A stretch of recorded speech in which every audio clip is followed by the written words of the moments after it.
Nolan, a skilled diver with several undersea adventures under his belt, had always been drawn to the mysteries of the deep blue. On a group expedition off the Californian coast, the team came across the shadowy outline of an aircraft hidden beneath the waves. The excitement of discovery soon turned to dread as they ventured inside the eerie aquatic tomb. What they encountered inside made their blood run cold. Nolan had always loved diving, living his entire life near the sea. Getting his PADI was like getting his driver's license. Both were equally important in his day-to-day life. Getting that certificate eventually assured him of his job and allowed him to dive anywhere in the world. During one of their routine expeditions to check the reef and the state of the area's biodiversity, though it had been part of Nolan's job, he always loved diving near the California coast. They had gone here many times before, however, it seemed like something significant had changed. Under the water, especially so far under, there was no way to communicate with his colleagues audibly, and with the sight before them, there simply weren't enough pre-Dias signs to explain what they were seeing. The insides of Nolan screamed for him to go closer to research the foreign structure, but before they could do that, they had to make sure that was the wisest course of action. They had to ensure everyone's safety first, as the crew's safety was the most important to Nolan's supervisor. He gestured for them to start their venture back to the surface. Luckily, their professionalism took them to the surface without seemingly any issue. When Nolan and his colleagues resurfaced, they all spat out their regulators. After hearing their story, the captain made a quick call which hopefully would give Nolan and his team the information that they would need during their exploration. The team waited with anticipation for the Coast Guard to return with information. When the Coast Guard returned the call, Nolan was waiting in anticipation. He tried to read the captain's face, but his expression remained stoic.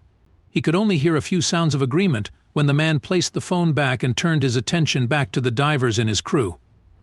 He gave Nolan's supervisor James a nod. The plane dates back several years, if not decades. It had been said that it had simply disappeared. The Coast Guard is unsure how it came to be on the Californian coast, but as long as we report back our findings, we are free to explore and study the object, the captain said. Nolan was giddy with excitement, but he had no clue what was actually waiting for him on the ocean's floor. In the early morning light, Nolan's team laid out their dive gear with ritual precision on the deck. As they began their descent, the azure blanket of the Pacific slowly darkened to an indigo abyss. Each breath Nolan took was a meditative step into history's depth, the plane's lore heavy in his mind. The first sight of the aircraft's silhouette against the sparse light from above struck the team like a core. Circling the wreckage, the divers methodically surveyed the site. Nolan and Irene, poised at the aircraft's broken doorway, exchanged a glance that carried the weight of their task. The divers swam through the cabin, their lights casting long shadows behind the floating debris of lives interrupted. Amidst the silent cacophony of motionless chaos, they found personal belongings, wallets, jewelry, writing utensils, all preserved in the cold saline like relics of a time capsule. The stillness was poignant, interrupted only by the sound of their own breathing apparatus. The team couldn't help but be drawn to the artifacts that floated around them, evoking the era when the plane had last seen the sky. Handbags and hats, pinned in 40s fashion, a child's doll with glassy eyes, newspapers with faded headlines discussing the stirrings of a world at war. Back on the surface, the air was thick with conversation. The discovery of the sealed door was significant. It turned their dive from a recovery to a potentially historic exploration. They knew the next steps they took could rewrite a chapter of history or close it forever. The crackling radio signal cut through the maritime air as Nolan relayed their coordinates and findings to the Coast Guard. The sun began its descent as a sleek gray vessel approached, cutting through the calm sea with authoritative speed. Its arrival was unexpected and unannounced, causing a stir among Nolan's team. The so-called insurance recovery team aboard communicated via radio, requesting information on the plane's location. Nolan, wary of the vessel's timely appearance and smooth facade, signaled his team to stay alert. Tensions escalated as the new arrivals hailed Nolan's team again, this time asking to board their ship for a routine check. Yet they balked at providing proper credentials or specifying which insurer they represented. Their vague explanations and evasive answers led to heightened suspicion among the divers. Nolan, taking charge, instructed his team to secure the research and findings. "No one boards this ship without clear authorization," he declared over the radio.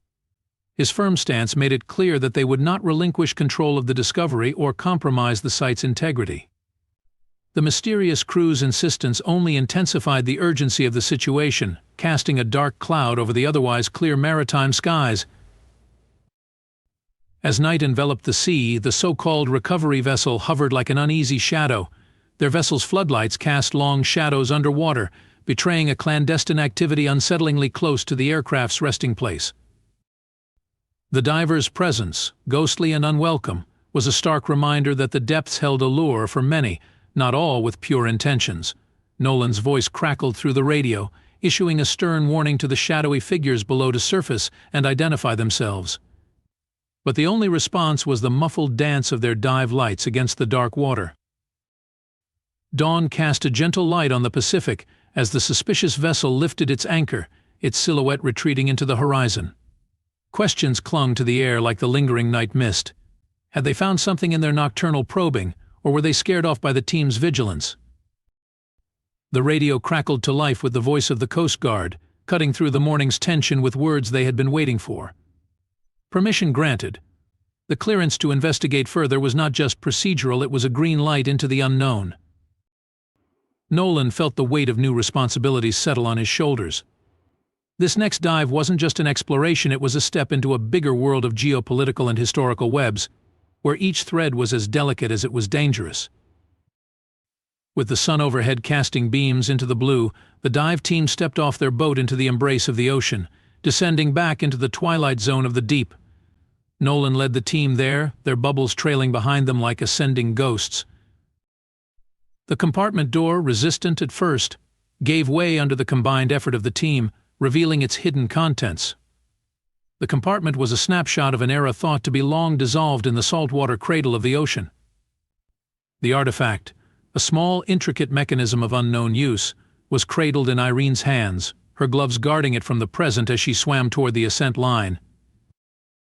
Nolan watched, knowing that its true value was not in its material but in the story it held within. Methodically, the team collected everything that could be moved without damaging the integrity of the site. Once surfaced, the stark brightness on deck was a stark contrast to the shadowy depths. The artifacts, now sprawled on the table, seemed alien to the open air. Nolan watched as the team, with a mix of exhilaration and fatigue, pored over the soggy documents and the enigmatic artifact, attempting to dry them without causing damage. It didn't take long for the pieces to start fitting together. A manifest listed not just passenger names but cryptic cargo entries. The documents, maps, and orders smeared with the seal of officialdom but never recorded in public archives. The implications of their find were immense. Each document was a thread pulling at the edges of a long-sealed truth. The plane, they realized, was no mere missing craft, it was a vessel for secrets that bore the weight of nations. Cargo lists corresponded with missing government inventory, and some passengers had ties to intelligence communities. Government officials arrived with the evening tide, their badges of authority and nondescript suits standing out against the backdrop of the marine tableau. They listened, took notes, and then took everything with professionalism and quiet insistence. The officials emphasized the sensitivity of the discovery.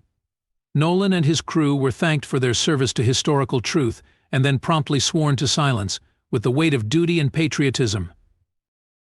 In the aftermath, as the officials departed with the day's find, Nolan and his team sat in the waning light, the thrill of discovery tempered by a solemnity that had not been there the day before. They were part of something larger than the sum of their careers, yet the fullness of their role might never be acknowledged. They shared looks that conveyed the unspeakable pride, curiosity, concern, and a lingering sense of loss. The ocean had given up its secret, but at what cost to history and to them?